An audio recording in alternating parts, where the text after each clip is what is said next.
പിതാവിനും പുത്രനും പരിശുദ്ധാത്മാവിനും സ്തുതി. ആദ്യം മുതൽ നമ്മുടെ മേൽ ദൈവകരുണയും മനോഗുണവും എന്നേക്കും ഉണ്ടായിരിക്കട്ടെ. ആമീൻ. ദൈവത്തിൻ്റെ പരിശുദ്ധമായ പുണ്യതിരുനാമത്തിന് മഹത്വമുണ്ടാകട്ടെ. കർത്താവായ യേശു ക്രിസ്തുവിൽ ഏറ്റവും വാത്സല്യമുള്ള ദൈവമക്കളെ, ഒരു പ്രാവശ്യം കൂടെ നാം നമ്മുടെ തമ്പുരാൻ്റെ പാദപീഠത്തിൽ അവിടുത്തെ സ്വർഗീയ കാഹളം കേൾപ്പാൻ കാതോർത്തിരിക്കുകയാണല്ലോ.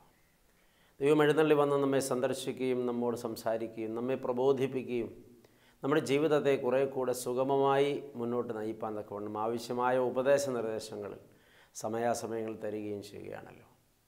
പ്രിയപ്പെട്ടവരെ, ഈ സമയം പ്രത്യേകം നാം ഓർക്കേണ്ട ചില ധ്യാന ചിന്തകൾ പങ്കിടുവാനായിട്ട് ആഗ്രഹിക്കുകയാണ്. ഹോശന്ന പെരുന്നാളിൻ്റെ ആനന്ദകരമായ അനുഭവത്തിലേക്ക് നാം ചുവടുവയ്ക്കുന്ന ദിനങ്ങളാണിത്. നമ്മളെ സംബന്ധിച്ച് വളരെ ആഘോഷമായി ആനന്ദത്തോടെ നാം ആചരിക്കുന്ന ഒരു ദിവസമാണത്. യേശുക്രിസ്തു തൻ്റെ പരസ്യ ശുശ്രൂഷയുടെ സമാപന നാളുകളിൽ ഒലിവുമലയിൽ നിന്ന് യെരുശലേം പട്ടണത്തിലേക്ക് നടത്തിയ രാജകീയ ജൈത്രയാത്രയാണ് ഹോശന്ന. യെരുശലേമിൻ്റെ തെരുവീഥികളിലൂടെ കർത്താവ് നടന്നു നീങ്ങുമ്പോൾ അവിടെ ചില വലിയ ചലനങ്ങൾ ഉണ്ടായതായിട്ട് നാം തിരുവചനത്തിൽ വായിക്കുന്നുണ്ട്.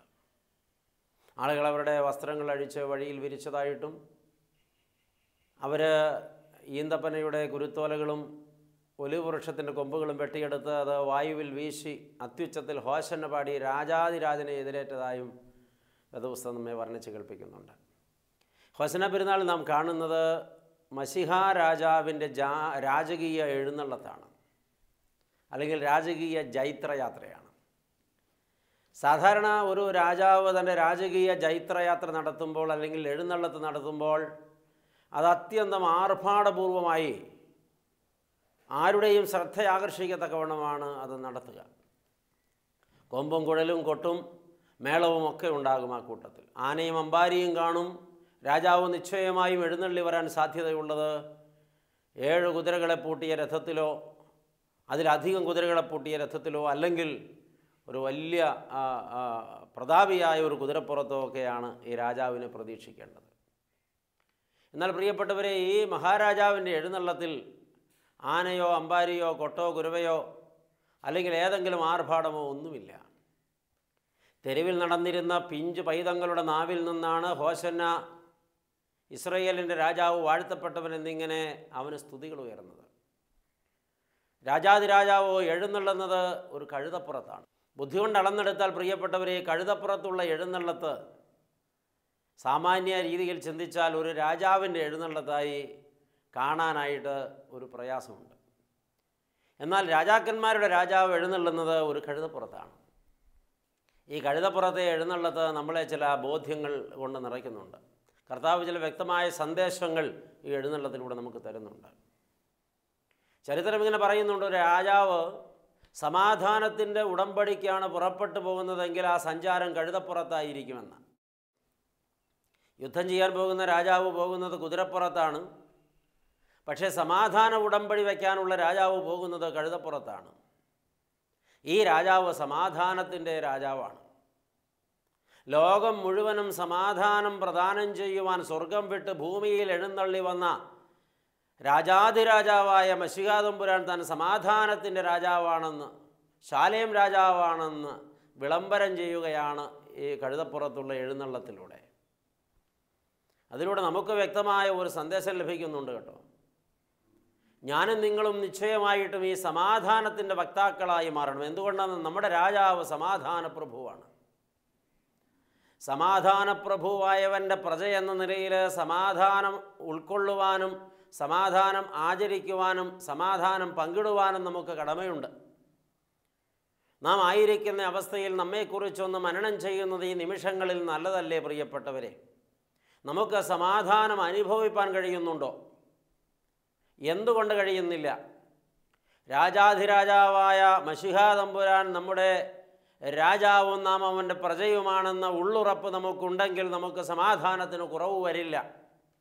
ലോകം മുഴുവൻ നമുക്ക് എതിരെ നിന്നാലും നമ്മൾ ഇച്ഛിക്കുന്നത് പോലെ സാഹചര്യങ്ങൾ അനുകൂലമായില്ലെങ്കിലും ശത്രുക്കളുടെ എണ്ണമേറെ വർദ്ധിച്ചാലും നാം പ്രതിസന്ധികളിലൂടെ കടന്നു പോകേണ്ടി വന്നാലും രോഗപീഠകളിൽ വലഞ്ഞാലും സാമ്പത്തിക ഞെരുക്കത്തിൽ പെട്ടാലും അസ്വസ്ഥതകൾ എത്ര ഏറിയാലും രാജാതിരാജൻ സമാധാനപ്രഭു എൻ്റെ മഹാരാജാവായി എന്നോടുകൂടെ ഉള്ളതുകൊണ്ട് എനിക്ക് സമാധാനമുണ്ടെന്ന് പറയാൻ ഒരു ദൈവ പൈതലിന് കഴിയും.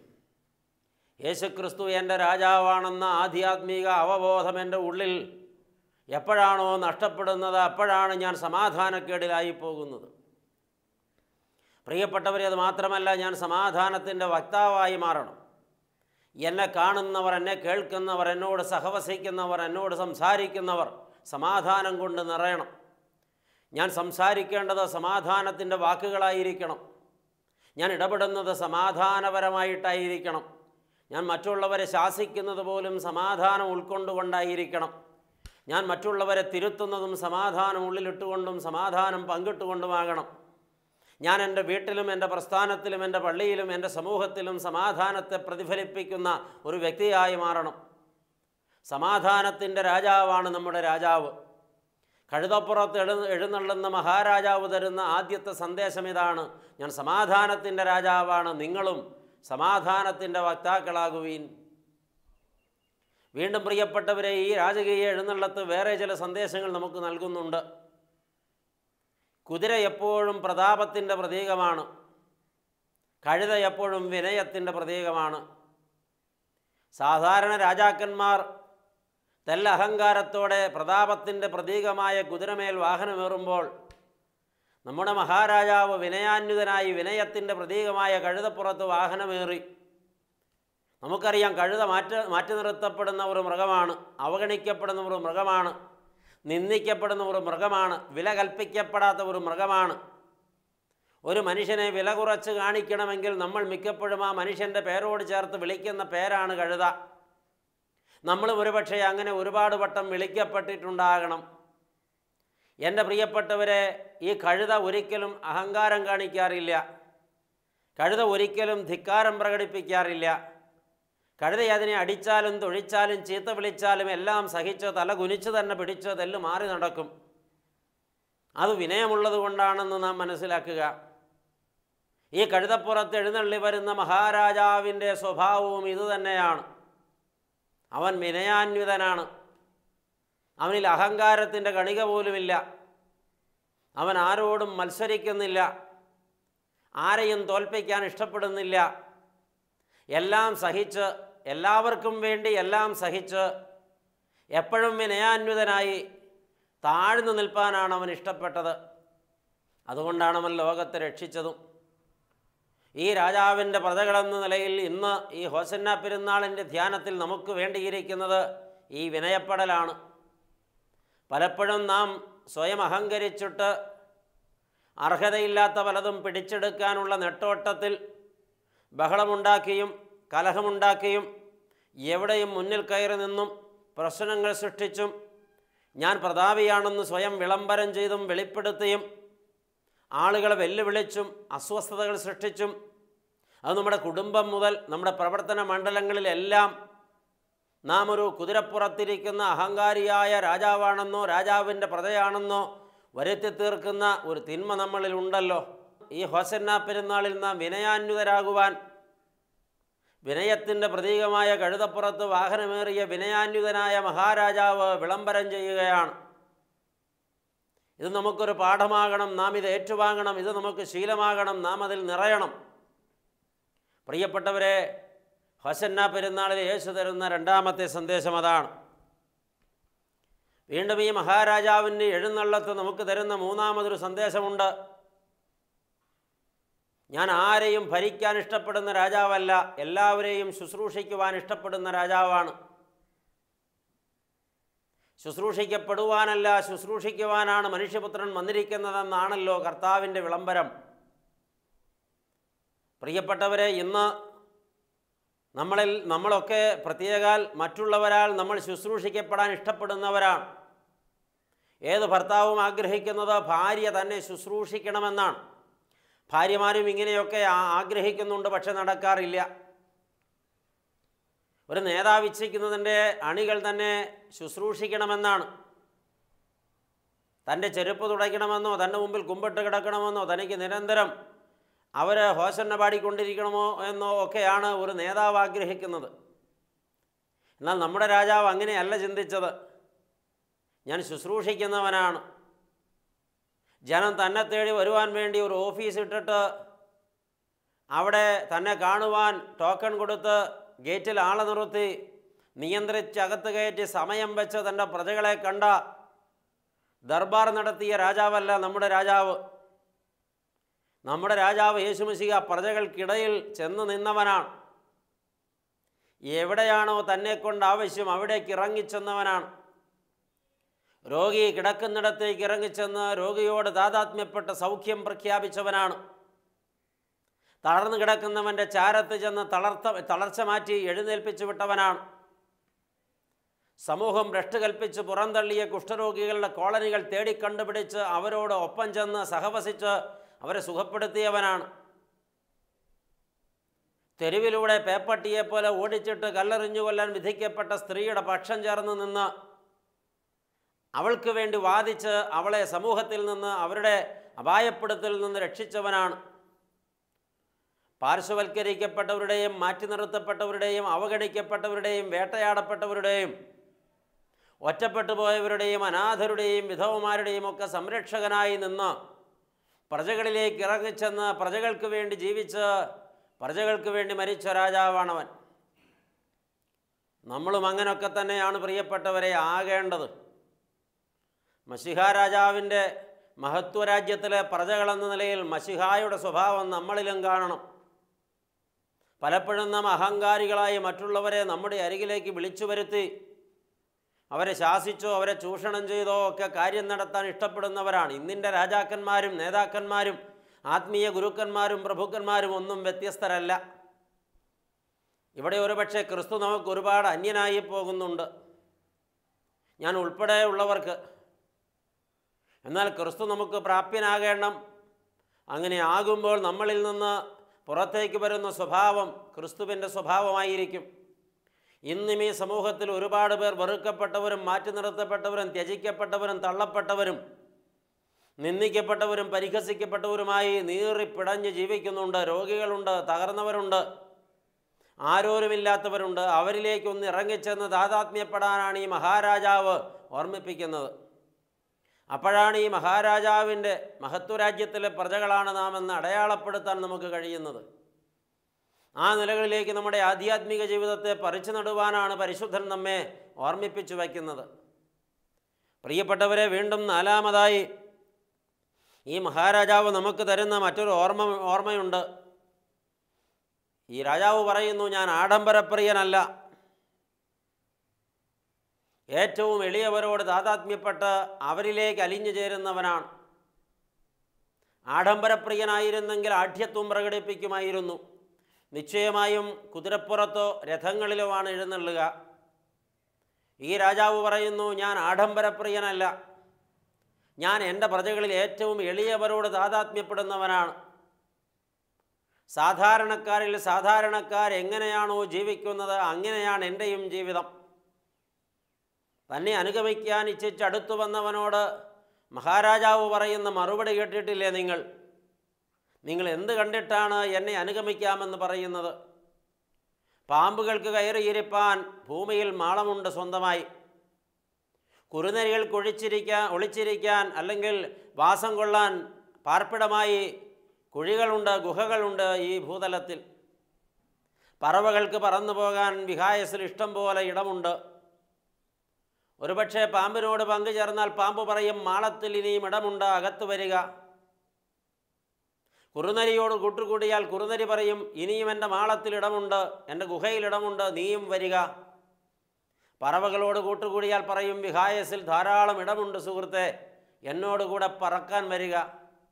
പക്ഷെ മനുഷ്യപുത്രൻ പറയുന്നു, തലചായ്ക്കാൻ ഇടമില്ലെന്ന്. തലചായ്ക്കാൻ ഇടമില്ലാത്ത രാജാവ് ലോകത്ത് വേറെ കാണുമോ? തലചായ്ക്കാൻ ഇടമില്ലാത്ത 10,000 താനും താതാത്മ്യപ്പെട്ടതാണ് ഈ കണ്ടത്. അവരുടെ പക്ഷത്താണ് താനെന്നാണ് തമ്പുരാൻ വിളംബരം ചെയ്തത്. നമ്മളൊക്കെ ഒരുപാട് ആഡംബരപ്രിയരാണ് പ്രിയപ്പെട്ടവരെ. അണിഞ്ഞൊരുങ്ങുവാൻ നമുക്ക് ഇഷ്ടമാണ്. പക്ഷേ അതിനുവേണ്ടി നാം ചിലവഴിക്കുന്ന പണം കോടാനുകോടികളിലേക്കൊക്കെ എത്തുന്നുണ്ട്. ധൂർത്താണ് ഇന്നിൻ്റെ ഏറ്റവും വലിയ ഒരു ശാപം. ആഡംബരം കൊണ്ട് അഹന്ത പ്രകടിപ്പിക്കുമ്പോൾ അഷ്ടിക്ക് മുട്ടുള്ള ആയിരങ്ങളെ നാം കാണാതെ പോകുന്നുണ്ട്. എന്നാൽ ഈ മഹാരാജാവ് ഓർമ്മിപ്പിക്കുന്നുണ്ട്, മക്കളെ, അഹന്ത വിടിയുക, ആഡംബരം വിടിയുക. നിങ്ങൾ സമൂഹത്തിൽ നിങ്ങളെ സ്വയം പ്രദർശിപ്പിച്ച് നിങ്ങൾ എന്തൊക്കെയോ ആണെന്ന് ലോകത്തെ ബോധ്യപ്പെടുത്താൻ വേണ്ടി നിങ്ങൾ കെട്ടുന്ന വേഷങ്ങളെല്ലാം നിങ്ങൾ അഴിച്ചു മാറ്റുക. സാധാരണക്കാരിൽ സാധാരണക്കാരോട് താതാത്മ്യപ്പെടുന്നവനാണ് നിങ്ങളുടെ രാജാവെങ്കിൽ നിങ്ങളും ഔവണ്ണമാവുക. കേൾക്കുമ്പോൾ തന്നെ ഒരു നീറ്റലുണ്ടാക്കുന്ന ചിന്തയാണല്ലോ ഇത്. പക്ഷേ ആർഭാടപ്രിയരായ ആളുകൾ ഇത് എങ്ങനെയാണ് ജീവിതത്തിൽ പ്രാവർത്തികമാക്കുക? ആ കാര്യത്തിൽ ഞാൻ പരാജിതനാണല്ലോ, ഞാൻ എങ്ങനെ ക്രിസ്ത്യാനിയാണെന്ന് അവകാശപ്പെടും? ഞാൻ എങ്ങനെയാണ് യേശു എന്ന മഹാരാജാവാണെന്ന് ഈ ലോകത്തോട് പറയുക? എൻ്റെ ജീവിതശൈലിയും എൻ്റെ കർത്താവിൻ്റെ ജീവിതശൈലിയും തമ്മിൽ ഒരു ബന്ധവുമില്ലല്ലോ. അവൻ ഒട്ടും ആഡംബരപ്രിയനായിരുന്നില്ല, ഞാനോ ആഡംബരത്തിൽ മുങ്ങി ജീവിക്കുകയാണല്ലോ. ഞാൻ എങ്ങനെ ക്രിസ്ത്യാനിയാണെന്ന് ലോകത്തോട് പറയും? നാം സ്വയം പരിശോധിച്ച് തിരുത്തുവാൻ ഈ ധ്യാനചിന്ത നമുക്ക് പാഠമായിരിക്കട്ടെ. പ്രിയപ്പെട്ടവരെ, വീണ്ടും അഞ്ചാമതൊരു ധ്യാനചിന്ത കൂടെ ഹോശന്ന പെരുന്നാളിൽ നമുക്ക് ലഭ്യമാകുന്നുണ്ട്. ആദ്യം പറഞ്ഞല്ലോ, സമാധാനത്തിൻ്റെ രാജാവ് കഴുതപ്പുറത്ത് എഴുന്നള്ളി സമാധാന ഉടമ്പടിക്ക് പുറപ്പെട്ടു പോകുകയാണ്. നമ്മുടെ മഹാരാജാവ് വിളംബരം ചെയ്യുന്നുണ്ട്, ഞാൻ എൻ്റെ ശത്രുക്കളെ തോൽപ്പിക്കുന്നവരെ കൊന്നൊടുക്കിയിട്ടല്ല, അവർക്ക് വേണ്ടി സ്വയം മരിച്ചിട്ടാണ്. ശത്രുക്കളെ തോൽപ്പിക്കാൻ നമ്മുടെ മഹാരാജാവ് തിരഞ്ഞെടുത്ത മാർഗം നിങ്ങൾ കണ്ടില്ലേ? അവരെ കൊന്നൊടുക്കുകയല്ല, അവർ ജീവിച്ചിരിക്കേണ്ടതിന് അവർക്ക് വേണ്ടി സ്വയം മരിക്കുക. ലോകത്ത് മറ്റാരാണ് പ്രിയപ്പെട്ടവരെ യുവണ്ണം ചെയ്തിട്ടുള്ളത്? ശത്രുപക്ഷത്ത് നിന്നവർ, ദൈവനിഷേധികൾ, ദൈവത്തെ വെല്ലുവിളിച്ചവർ, ദൈവം ആരെന്ന് ചോദിച്ചവർ, അന്യദൈവങ്ങളെ തേടിപ്പോയവർ, സ്വയം ദൈവമാക്കി തീർത്തവർ. അങ്ങനെയുള്ളവരെ നോക്കി തമ്പുരാൻ മഹാരാജാവ് പറഞ്ഞു, നിങ്ങളെ എനിക്ക് തോൽപ്പിക്കണം, പക്ഷെ നിങ്ങളെ കൊന്നൊടുക്കിയിട്ടല്ല. നിങ്ങൾ പരാജയപ്പെട്ട് മടങ്ങി വരണം തള്ളിക്കളഞ്ഞവൻ്റെ ചാരത്തേക്ക്. അതിന് നിങ്ങളുടെ മേൽ ശിക്ഷ വരാതിരിക്കാൻ നിങ്ങൾക്ക് വേണ്ടി ഞാൻ മരിക്കും. നിങ്ങൾ മാനസാന്തരപ്പെട്ട് മടങ്ങി വരും. തെറ്റ് ചെയ്ത ശത്രുവിനെ ശിക്ഷിക്കാൻ തിരഞ്ഞെടുത്ത മാർഗം കൊല്ലുകയല്ല, അവർക്ക് വേണ്ടി സ്വയം മരിക്കുകയാണ്. നമുക്കും നമ്മുടെ ജീവിതത്തിൽ ഇതൊരു പാഠമാകേണ്ടതല്ലേ? നമ്മെ മുറിവേൽപ്പിച്ചവർ, വേദനിപ്പിച്ചവർ, വേട്ടയാടിയവർ, തള്ളിക്കളഞ്ഞവർ, നിഷേധിച്ചവർ, നിരന്തരം നമ്മോട് കലഹിക്കുന്നവർ, നമ്മളെ എപ്പോഴും കുത്തി നോവിക്കുന്നവർ, അവരോട് നമ്മുടെ നിലപാടെന്താണ്? കൊന്നൊടുക്കുക, ഇല്ലായ്മ ചെയ്യുക, തേജോവധം ചെയ്യുക, അപമാനിക്കുക, പേരുവെട്ടുക. എന്നാൽ നമ്മുടെ രാജാവ് അതല്ല നമ്മോട് ആവശ്യപ്പെടുന്നത്. ഞാൻ നിങ്ങളെ സ്നേഹിച്ചതുപോലെ നിങ്ങളും പരസ്പരം സ്നേഹിക്കണം. ഞാൻ നിങ്ങളെ സ്നേഹിച്ച സ്നേഹത്തിൻ്റെ പ്രത്യേകത നിബന്ധനകളില്ലാത്ത സ്നേഹമായിരുന്നു. അത് അഗാപ്പെ. അതാണ് ദൈവപൈതലേ ഞാൻ നിങ്ങളോട് ചോദിക്കുന്നത്. നിന്നെ മുറിവേൽപ്പിച്ചവരോട് നീ ക്ഷമിക്കുക. നീ എനിക്ക് തന്ന മുറിവ് മറന്ന് നിന്നെ സ്നേഹിച്ചതുപോലെ നിന്നെ മുറിവേൽപ്പിച്ചവരോട് ക്ഷമിച്ചു നീ അവരെ സ്നേഹിക്കുക. അത് നിൻ്റെ ജീവിത പങ്കാളിയാകട്ടെ, മക്കളാകട്ടെ, കൂടപ്പിറപ്പാകട്ടെ, നിൻ്റെ മാതാപിതാക്കളാകട്ടെ, നിൻ്റെ കൂടെ ജോലി ചെയ്യുന്നവരാകട്ടെ, നിൻ്റെ മേലധികാരിയാകട്ടെ, ആരുമാകട്ടെ. സുഹൃത്തെ, സ്നേഹിത, സഹോദരി, നീ ക്ഷമിക്കുക, എന്നിട്ട് സ്നേഹിക്കുക. അപ്പോഴാണ് നീ എൻ്റെ മഹത്വരാജ്യത്തിലെ പ്രജയാണെന്നും എൻ്റെ പേര് വിളിക്കപ്പെട്ട പ്രജയാണെന്നും നീ അടയാളമിടുന്നത്.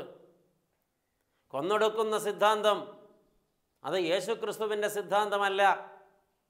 കാലം എത്രയൊക്കെ കഴിഞ്ഞു പോന്നിട്ടും ഇന്നും കണ്ണിന് പകരം കണ്ണെന്നും പല്ലിന് പകരം പല്ലെന്നുമുള്ള പ്രമാണമാണല്ലോ നാം നമ്മുടെ ജീവിതത്തിൽ കാത്തുസൂക്ഷിക്കുന്നതും പ്രാവർത്തികമാക്കുന്നതും. ന്യായപ്രമാണത്തിൻ്റെ അടിമത്വത്തിൽ നിന്ന് ക്രൂശിലെ യാഗത്താൽ പാപിയെ പരിത്രാണം ചെയ്ത യേശുമിശിഹ എന്ന മഹാരാജാവിൻ്റെ പ്രജകളെന്ന് വിളിക്കപ്പെട്ടിട്ടും ഇന്നും ന്യായപ്രമാണത്തിലെ പ്രമാണങ്ങളാണല്ലോ നമുക്ക് പാഠവും നാം പ്രാവർത്തികമാക്കുന്നതും. പരാജിതരായി പോകുന്നല്ലോ പ്രിയപ്പെട്ടവരെ നമ്മൾ. നമുക്കിവിടെയും ഒരു തിരുത്തപ്പെടൽ ആവശ്യമുണ്ടല്ലോ. നമ്മുടെ ജീവിതത്തെ ഒന്ന് തൂക്കി നോക്കി പരിശോധിക്കുവാനും തിരുത്തുവാനുമൊക്കെ ഈ കേൾവി നമ്മെ സഹായിക്കട്ടെ.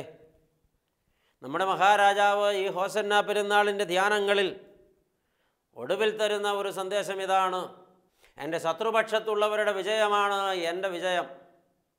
കേൾക്കുമ്പോൾ ഉൾക്കൊള്ളാൻ ഇത്തിരി പ്രയാസമുള്ള ഒരു സംഗതിയാണത്.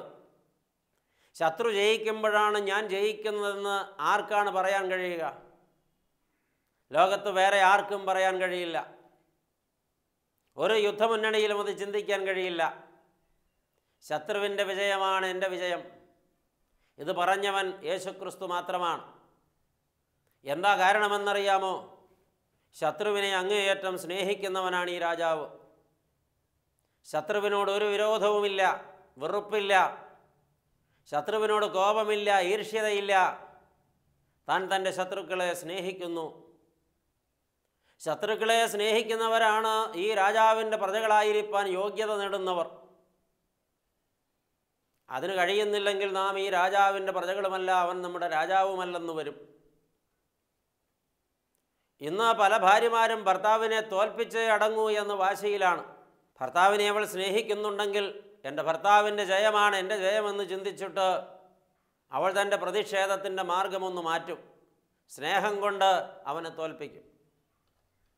ഇന്ന് പല ഭർത്താക്കന്മാരും അവരുടെ ഭാര്യയെ അങ്ങേയറ്റം തോൽപ്പിച്ച് കീഴടക്കി നിലംപരിചാക്കി ഇല്ലായ്മ ചെയ്യാനുള്ള നിരന്തര ശ്രമത്തിലാണ്. അവൻ അവളെ തരുമ്പും സ്നേഹിക്കുന്നില്ല, ശത്രുവാണ്, വെറുക്കുകയാണ്. എന്നാൽ ശത്രുക്കളെ സ്നേഹിച്ച മഹാരാജാവായ മശിഹാ തമ്പുരാൻ്റെ ആ സ്വഭാവം ഈ ഭർത്താവിലുണ്ടെങ്കിൽ അവൻ അവളെ സ്നേഹിക്കും, അവൾ ജയിക്കാൻ ആഗ്രഹിക്കും. അതുകൊണ്ട് അവളെ തോൽപ്പിക്കാൻ അവൻ കണ്ടെത്തുന്ന മാർഗമൊന്ന് മാറ്റും. അവൻ അവളെ സ്നേഹം കൊണ്ട് മൂടും, സ്നേഹിച്ചവളെ തോൽപ്പിക്കും. അപ്പോഴാണ് ക്രിസ്ത്യാനിയാകുന്നത്. പ്രിയപ്പെട്ടവരെ, മാതാപിതാക്കളെ തോൽപ്പിക്കാൻ മക്കൾ കണ്ടെത്തേണ്ട മാർഗം ഇതാണ്: സ്നേഹിച്ച് തോൽപ്പിക്കണം. മക്കളെ തോൽപ്പിക്കാൻ മാതാപിതാക്കൾ കണ്ടെത്തേണ്ട മാർഗം ഇതാണ്: സ്നേഹിച്ച് തോൽപ്പിക്കണം. അമ്മാവിയമ്മയെ പരാജയപ്പെടുത്താൻ ഒരു മരുമകൾ കണ്ടെത്തേണ്ട മാർഗം ഇതാണ്: സ്നേഹിച്ച് തോൽപ്പിക്കണം, എന്നിട്ട് തനിക്ക് അനുകൂലമാക്കണം. മരുമകളെ തോൽപ്പിക്കാൻ ഒരമ്മാവിയമ്മ സ്വീകരിക്കേണ്ട മാർഗവും ഇതുതന്നെയാണ്: സ്നേഹിച്ച് തോൽപ്പിക്കണം. അപ്പോൾ അവൾ തനിക്ക് അനുകൂലമാകും. വേദനിപ്പിക്കുന്ന ആരോടും ഒരു ക്രിസ്ത്യാനി എടുക്കേണ്ട നിലപാടിതാണ്: സ്നേഹിച്ച് തോൽപ്പിക്കണം. സ്നേഹിച്ച് തോൽപ്പിക്കണമെങ്കിൽ നിശ്ചയമായിട്ടും ആളോട് ക്ഷമിച്ച് കഴിഞ്ഞിട്ടേ ആളെ സ്നേഹിക്കാൻ പറ്റുകയുള്ളൂ. അതുകൊണ്ടാണ് മശിഹാ പഠിപ്പിച്ചത്: നിങ്ങളുടെ ശത്രുക്കളെ സ്നേഹിപ്പീൻ, നിങ്ങളെ ഉപദ്രവിക്കുന്നവർക്ക് വേണ്ടി പ്രാർത്ഥിപ്പീൻ. ക്ഷമിക്കുക, സ്നേഹിക്കുക, പ്രാർത്ഥിക്കുക എന്നീ 3 കാര്യങ്ങൾ ഒരാളുടെ ജീവിതത്തിൽ പ്രാവർത്തികമാകുമെങ്കിൽ ശത്രുക്കളെല്ലാം മിത്രങ്ങളായി മാറും. മരിക്കുന്നത് ശത്രുവല്ല, ശത്രുത്വമാണ്. ശത്രുത്വത്തെ കൊന്ന് ശത്രുവെ മിത്രമാക്കിയ മഹാരാജാവാണ് മശിഹ. ശത്രുവെ കൊന്ന് ശത്രുത്വം ഇല്ലായ്മ ചെയ്യുന്ന ആധുനിക രാജാക്കന്മാരുടെ പട്ടികയിൽ അവനെ പെടുത്തരുത്. ഇവൻ്റെ സ്വഭാവം നമ്മിലാകുമ്പോഴാണ് ഹോസന്ന പെരുന്നാൾ നമുക്ക് അനുഭവമാകുന്നത്. ഇവണ്ണമുള്ള പ്രത്യേക സ്വഭാവങ്ങൾക്കുടമയായ മഹത്വത്തിൻ്റെ മഹാരാജാവിനെ കുരുത്തോലകൾ കയ്യിലേന്തി ഹോസന്ന പാടി എതിരേൽക്കുമ്പോൾ, പ്രിയ ദൈവമക്കളെ, ഈ മഹാരാജാവിൻ്റെ അനുഗ്രഹീത ഭാവം നമ്മിലേക്കും പകർന്നെടുക്കാൻ കഴിയണം. ഈ പറഞ്ഞു വെച്ച ചിന്തകളെല്ലാം നമ്മുടെ ജീവിതത്തിൻ്റെ ഭാഗമായി മാറണം.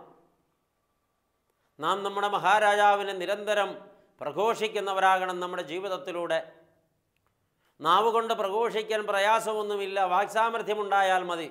പക്ഷെ ജീവിതം കൊണ്ട് പ്രഘോഷിക്കാൻ തെല്ല് പ്രയാസമുണ്ട്. ജീവിതം അടിമുടി മാറണം. അതുകൊണ്ട് ന്യായത്തിൻ്റെ പ്രമാണത്തിൽ നിന്ന് മാറി സ്നേഹത്തിൻ്റെ പ്രമാണത്തിലേക്ക് നാം വരണം. ന്യായത്തിനു വേണ്ടി വാദിക്കുന്നത് നിർത്തിയിട്ട് സ്നേഹത്തിനു വേണ്ടി വാദിക്കുന്നവരും ന്യായത്തിൻ്റെ വക്താക്കളാകുന്നത് വിട്ട് സ്നേഹത്തിൻ്റെ വക്താക്കളുമായി നാം മാറണം. അപ്പോഴാണ് ഹോസന്ന നമുക്ക് അനുഭവമായി മാറുന്നത്. ഈ സന്ദേശം നമ്മുടെ ഹോസന്ന പെരുന്നാൾ വലിയ ഒരു ആത്മീയ അനുഭവത്തിൻ്റെ അതിതീഷ്ണതയുള്ള പെരുന്നാളാക്കി തീർക്കട്ടെ. ദൈവം അനുഗ്രഹിക്കട്ടെ. പ്രാർത്ഥിക്കാം. സ്നേഹവാനായ തമ്പുരാനെ, തൃപ്പാദപീഠത്തിൽ ചേർന്നിരുന്ന നിൻ്റെ മക്കളെ സന്ദർശിച്ച് അവിടുത്തെ ഹോസന്ന പെരുന്നാളിനോട് ചേർത്ത് വച്ച ചില അനുഗ്രഹീത സന്ദേശങ്ങൾ ഞങ്ങളെ കേൾപ്പിച്ചതിനാൽ നന്ദി പറയുന്നു. ഇന്ന് കേട്ട സന്ദേശങ്ങൾ ഉള്ളിൽ ഉറപ്പിച്ച് ഞങ്ങളുടെ മഹാരാജാവെ അങ്ങയെ ഉള്ളിൽ സ്വീകരിച്ച് അവിടുത്തെ മഹത്വരാജ്യത്തിലെ അനുഗ്രഹീത പ്രജകളാണെന്ന ഉത്തമ ബോധ്യത്തോടെ ഞങ്ങളുടെ രാജാവിൻ്റെ സ്വഭാവം ഉൾക്കൊണ്ട് സാക്ഷ്യപൂർണമായ ജീവിതം ഭൗമലോകത്ത് നയിച്ച് ഞങ്ങളും ക്രിസ്ത്യാനികളാണെന്ന് സ്വഭാവം കൊണ്ട് അടയാളപ്പെടുത്തുവാൻ ഈ ധ്യാനചിന്തയാൽ ഞങ്ങളെ സഹായിക്കണമേ. ഞങ്ങളങ്ങനെ ആഗ്രഹിക്കുന്നു, തീരുമാനിക്കുന്നു, ശക്തീകരിക്കണമേ. പ്രാണപ്രിയനായ പൊന്നു തമ്പുരാനെ പാദപീഠത്തിൽ അർപ്പണം ചെയ്യുന്നു. മഹത്വം കർത്താവ് എടുക്കണം. ഞങ്ങൾ നിനക്കും നിൻ്റെ പിതാവിനും പരിശുദ്ധാത്മാവിനും സ്തുതിയും സ്തോത്രവും സമർപ്പിക്കുന്നു, ഇപ്പോഴും എപ്പോഴും എന്നേക്കും തന്നെ. ആമേൻ.